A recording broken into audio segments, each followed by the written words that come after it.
Hello, this is Nathaniel Gavronsky, and this is part 2 of my Bean Station video.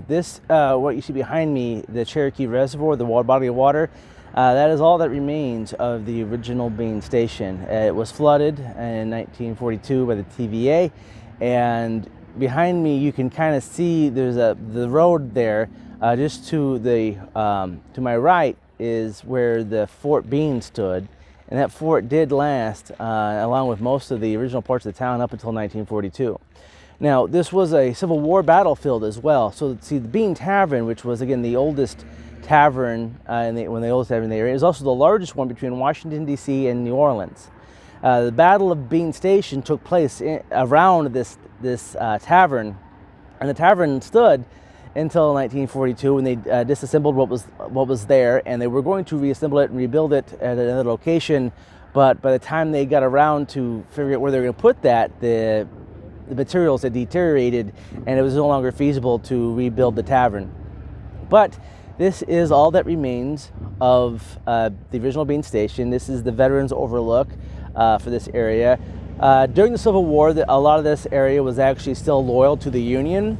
I said a lot of the members of Congress were actually all Whigs and then Republicans in the area during the war. And so the Confederates had a hard time keeping everyone, on their side, because this was primarily all Unionist favored area.